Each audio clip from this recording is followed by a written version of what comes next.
جب اس طرح کی دہشت گردی کی کارروائیاں ہوں گی تو پاکستان جواب کا حق رکھتا ہے، اور پاکستان نے ماضی میں بھی بتایا، چاہے وہ بھارت ہو چاہے افغانستان ہو، کہ ہماری کیا کیپیبلٹیز ہیں، کیا کیپیسٹی ہے.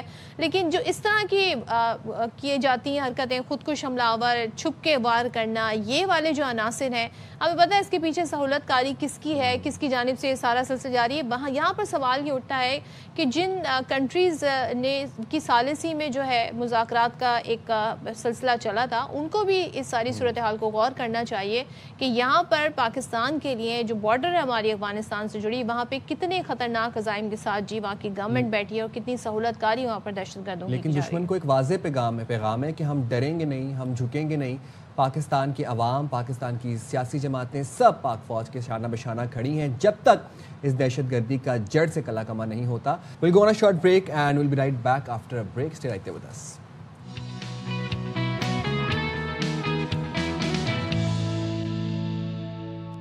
Welcome back once again. اور سینٹ سے تو پاس ہو گئی یہ 27ویں آئینی ترمیم، لیکن اب اسے قومی اسمبلی میں پیش کیا جانا ہے، اور آج بتایا جا رہا ہے جی کہ یہ 27ویں آئینی ترمیم قومی اسمبلی سے اسے منظور کرایا جائے گا. بل گزشتہ روز پارلیمنٹ میں پیش کیا گیا اور ہم نے دیکھا کہ اس حوالے سے وزیر قانون اعظم نذیر تارڑ کہتے ہیں کہ سینٹ نے بل کی 2/3 اکثریت سے منظوری دی. اب مشترکہ پارلیمانی کمیٹی میں اپوزیشن کو بھی بیٹھنا چاہیے تھا. سوموٹو کے ذریعے ملک کا معاشی نظام بٹھایا گیا جسے اب ختم کر دیا گیا ہے. فیلڈ مارشل کا اعزاز آرمی چیف سید عاصم منیر کی پیشہ ورانہ مہارت کے اعتراف میں دیا گیا ہے اور اس رینک کو آئینی تحفظ دیا گیا ہے. یہ اعزاز واپس لینا کسی فرد واحد کا اختیار نہیں ہوگا. اچھا، پھر کل ہم نے دیکھا کہ chairman P T I barrister Gohar نے بھی کل ایک تقریر کی پارلیمنٹ میں. انہوں نے کہا کہ 27ویں آئینی ترمیم پر حکومتی اتحاد کو خوب انہوں نے ہمیں دیکھا کہ آڑے ہاتھوں لیا اور کہا کہ آئین میں تبدیلیاں اتفاق رائے سے کی جاتی ہیں، لیکن 2 لوٹوں کے ووٹ سے 27ویں ترمیم منظور کرائی گئی. پھر انہوں نے کہا کہ عوام کے سامنے جواب دہ ہونا ہی اصل جمہوریت ہے. آئینی ترمیم کے چیف جسٹس کا ٹائٹل ہی ختم کر دیا. آئینی عدالت کے چیف جسٹس کی تقرری وزیر اعظم کی جانب سے کرنا غلط فیصلہ ہے. اچھا، جب 27ویں آئینی ترمیم کے حوالے سے کوئی بھی سیاستدان کو گفتگو نہیں کر رہے تھے، آن ایئر کوئی بات اس پر نہیں کر رہے تھے، ایسے میں فاروق ستار صاحب نے ہمارے شو میں حوالہ دیا تھا کہ ان کی ملاقات ہوئی ہے اپنے وفد کے ساتھ وزیر اعظم سے. انہوں نے کہا آئینی ترمیم آ رہی ہے تو ہماری بلدیاتی قانون سے متعلق یہ گزارشات ہیں. جب ان سے پوچھا کہ بھائی کیا واقعی آ رہی ہے 27ویں ترمیم، تو انہوں نے کہا جی مجھے نہیں معلوم. تو پھر دوبارہ میٹنگ ہوئی اور ایم کیو ایم نے اپنی جو 27ویں آئینی ترمیم ہے اس میں کہا جی ہم چاہتے ہیں بلدیاتی قانون میں ترمیم ہو، لیکن اب انہوں نے اپنی جو امیدیں ہیں وہ 28ویں ترمیم سے جوڑ لی ہیں. تو مصطفیٰ کمال صاحب وفاقی وزیر ہیں، کہتے ہیں کہ جی یقین ہے کہ 28ویں آئینی ترمیم بھی آئے گی جس میں لوکل گورنمنٹ سے متعلق ایم کیو ایم کی تجاویز شامل ہوں گی. اچھا جی، وزیر دفاع خواجہ آصف یہ کہتے ہیں کہ 18ویں ترمیم میں کیے گئے وعدے پورے نہ ہونے پر برہم ہمیں کچھ وہ نظر آئے، اور انہوں نے کہا کہ ترمیم کے وقت وعدہ کیا گیا تھا کہ اختیارات نچلی سطح سے منتقل ہوں گے، لیکن ایسا نہیں کیا گیا. اور یہ رویہ 18ویں ترمیم سے بھی ہم نے دیکھا کہ وہ کہہ رہے ہیں کہ اچھا نہیں ہے. تو ذرا سنا دیتے ہیں آپ کو کہ وہ کیا کہہ رہے ہیں. جمہوریت کا نعرہ لگاتے ہیں، ہم جمہوری بنتے نہیں ہیں، ہمارا کلچر جمہوری نہیں ہے، ہمارا ڈی این اے جمہوری نہیں ہے. 18ویں ترمیم کے اندر ریولوشن کا بڑے نعرے لگائے گئے، چیسٹ تھمپنگ ہوئی کہ جی پتہ نہیں کیا انقلاب لایا گیا ہے، اور جو ہے گلی محلے کے لیول کے اوپر جو ہے ٹرانسفر ہو جائے گی. کہ 18ویں ترمیم میں ہماری ایک کمٹمنٹ تھی، امپلیمنٹ نہیں کیا. یہ 18ویں ترمیم کے ساتھ بھی دھوکہ دہی ہے. چلیں جی، تو ساری صورتحال پہ بات کر لیتے ہیں. اسلام آباد بیورو چیف خاور گھمن نے ہمیں جوائن کیا ہے. Khawar, thank you so much, good morning to you. بڑا روایتی سا سوال ہے، لیکن ظاہر ہے جب بھی کوئی آئینی ترمیم پیش کی جاتی ہے تو پہلا سوال نمبر گیمز کا ہوتا ہے. جب حکومت کو جہاں پہ مشکل تھی وہ تھی سینٹ، وہاں پر بھی 2 اراکین جو ہیں، ایک پی ٹی آئی کے ایک جے یو آئی کے، ان کے ووٹ سے ترمیم منظور ہو گئی. قومی اسمبلی میں تو کوئی نمبر گیم کا ایشو ہی نہیں ہے. بہت شکریہ صدف. دیکھیں، نمبر گیم آپ کو یاد ہوگا جب اس سے پہلے 26ویں آئینی ترمیم پاس کی گئی تھی تو اس وقت ایشو تھا، سارے لوگوں کی نظریں مولانا فضل الرحمان صاحب کے اوپر تھیں. اس وقت کی اپوزیشن بھی آپ کو پتا ہے کہ مولانا فضل الرحمان صاحب کے پاس جاتی رہی کہ جی آپ اس کے اوپر سٹینڈ لیں. پھر ایونچولی مولانا فضل الرحمان صاحب نے جب ووٹ دے دیا تو وہ 64 کا نمبر پورا ہو گیا. اس بار جو ہے اسلام آباد میں ہم موجود ہیں. اسلام آباد میں کسی کو بھی شک نہیں تھا کہ کوئی نمبر گیم کا ایشو رہے گا. آپ نے دیکھا حکومتی وزراء یہ بتا رہے تھے کہ